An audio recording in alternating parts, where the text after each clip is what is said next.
So, Sadhguru, since we are studying in agriculture university, my next question is related to agriculture.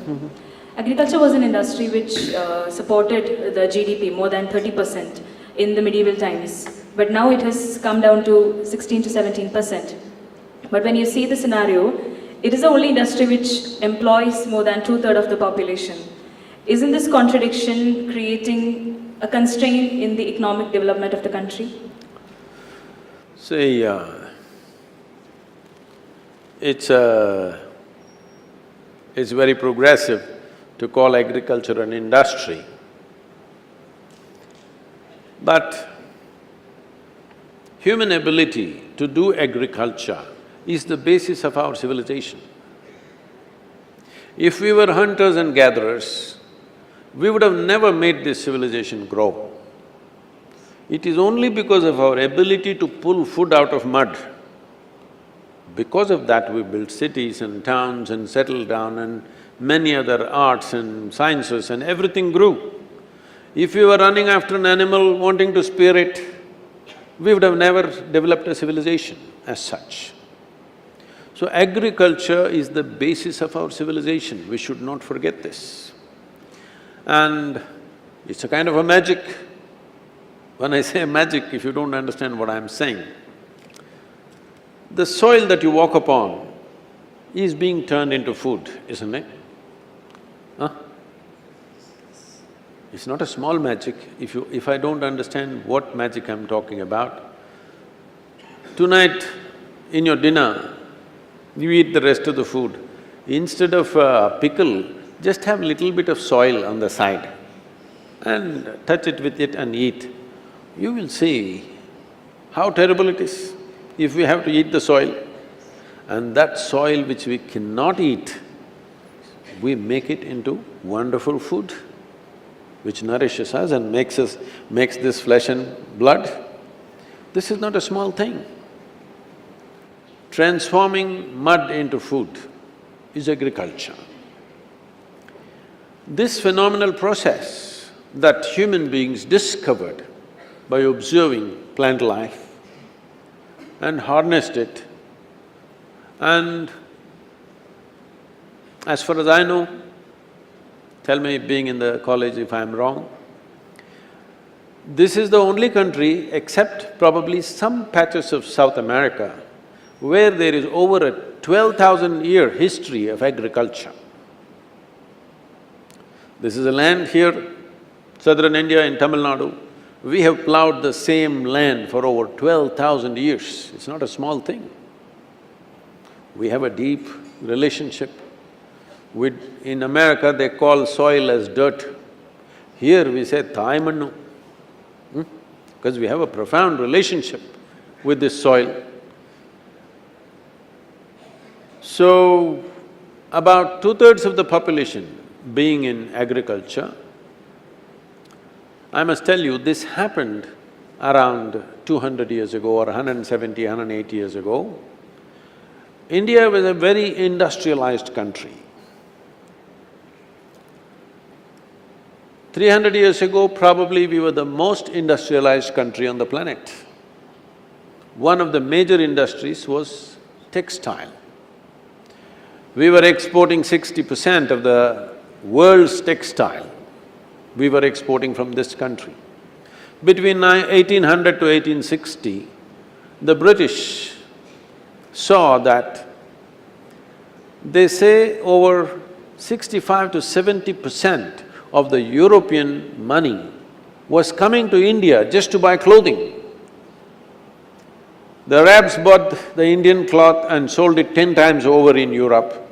So all their gold and silver was ending up in India. So that is when they started their expeditions of all these Columbuses and Vasco da Gamas. Everybody started taking a risk to find a sea route just to avoid the Arabs charging them 10 times over for everything. So when they came here and they saw the industry, how simple and ingenious it was for a man to sit and do tuck, tuck, tuck, tuck, tuck, tuck, and cloth just comes out of it. Have you seen how they weave? When they saw this, they saw that this is such a simple industry and they can do it with machines, and which they started establishing. And in 60 years' time, the export of textiles in this country came down by 94%. Only 6% was left because they put such taxes, and in some places, very fine cloth, they cut off their thumbs, they destroyed the looms. One of the British Governor Generals goes out to say that in 1860, he says this, that the fields of India are bleached by the bones of the hand weavers.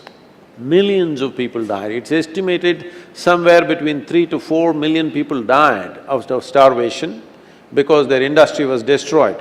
That is when a large population moved back to agriculture.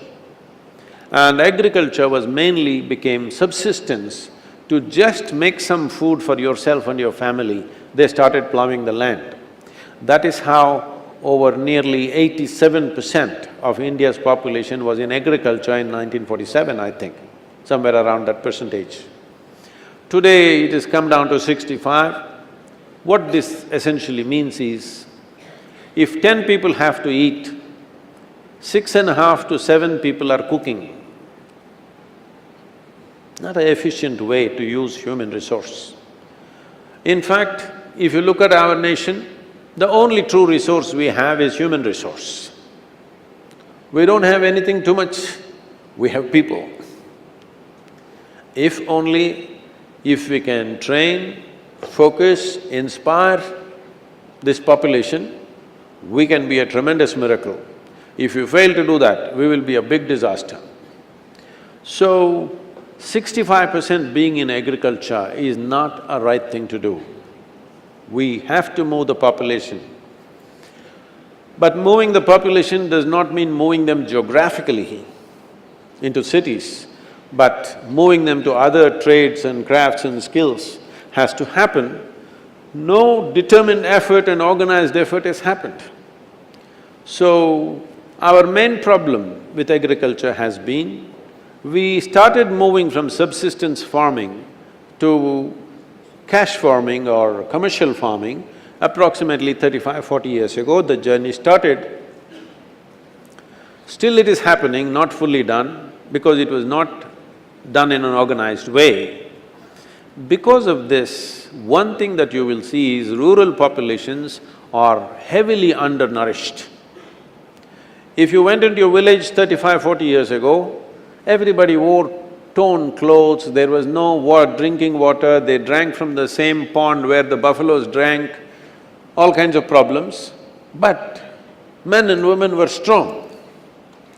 Today if you go into your village, 60% of the rural population, their skeletal system has not grown to full size, they are shrunk, simply because moving from subsistence farming to cash farming. When they were doing subsistence farming, they had no cash, but they were eating variety of food. Today the staple diet in southern India has become rice, tamarind, onion and chili. They know how to concoct something tasty. Rasam sadham itself is enough. No nourishment, just staple diet going like this. In the north it's just wheat, chili and onion. In the south we have tamarind extra. So, because of this, the nourishment levels have dropped dramatically, and this is a serious concern because we are producing a generation of underdeveloped humanity. A whole lot of people have not eaten well in the early stages of their life and they cannot make it up later. The development of the body and brain is gone. So, this has happened to a huge number of people in this country. So, one of the most important things is to organize agriculture, to bring technology. Above all, the economy of scale is needed. Right now, average land holding is a hectare, which is 2.25 acres, which you cannot do anything worthwhile. You cannot really do anything significant with such small land holdings. So, we are trying to do many things to bring farmers, producers, organizations and other things to bring some kind of a scale for both for cultivation, irrigation and marketing purpose. You need scale. Because the farmers are so small, the farm volumes are so small, there is no solution for this. So right now there is a serious effort, this was part of the Rally for Rivers movement, that we want to multiply the farmers' income. In about 5 to 6 years' time, very easily you can multiply the farmer's income anywhere between 3 to 8 times. If you adopt certain technologies, an integration of irrigation is most important for this, using water resources properly and bringing animals back on the farm. A tractor only plows the land, it doesn't fertilize the land, okay? You need animals. Without animals, there is no way you can do farming in future. So these efforts are being made, but it's a large, diverse country. Nothing positive or negative can ever happen without protest and turmoil and struggle and everything. For every small thing, there is a struggle. But if we don't do this now, India's agriculture can be in danger because if you make a survey of the farmers, how many of them want their children to go into farming? Believe me, it's somewhere around 2 to 5%, not more. That's not good for the country.